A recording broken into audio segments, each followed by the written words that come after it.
Hi, this is Jade IFAS University, and last time I talked to you about how to get the most out of observing other coaches at work.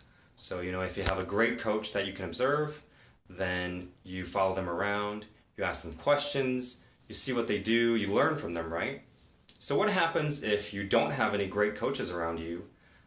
So, you don't have anybody to observe that you trust to mentor you, then what do? So my take on that is I would say you can get a really good education in how to coach by just getting the most out of observing your own clients, or even by watching other coaches who are not very good coach their clients.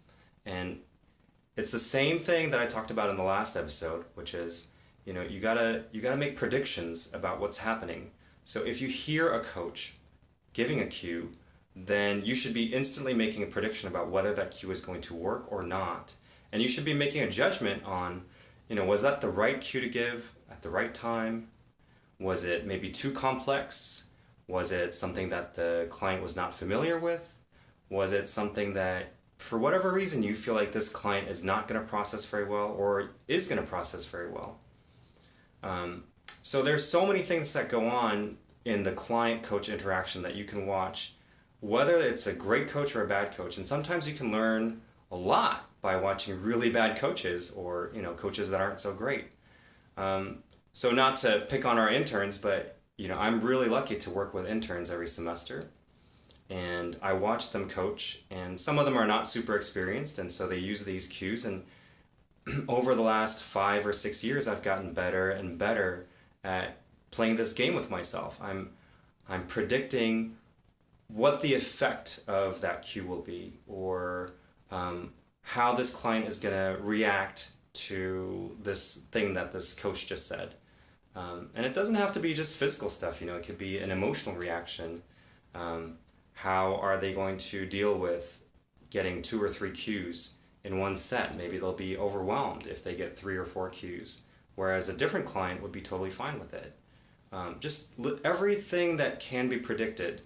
I try to make a game out of it with myself, and that way over time, just by refining my eye for people and for movement and my ear for cues, I've gotten better and better at this prediction game. And of course, there are times when I'm surprised where I hear an intern give a cue that I think is not going to work, but the client responds beautifully to it and they do just fine, and then that's an opportunity for me to learn something.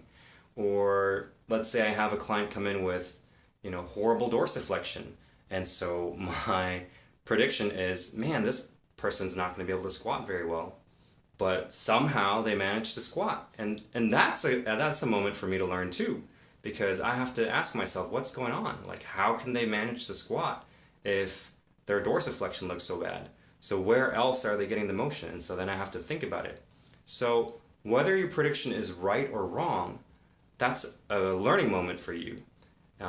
Just the only thing that I don't want you to do is be passive about your learning opportunities, right? Just when you're watching other coaches coach, do you just sit there and just passively take it in, or do you take an active role in figuring out what works and what doesn't work, and why it might work or not work?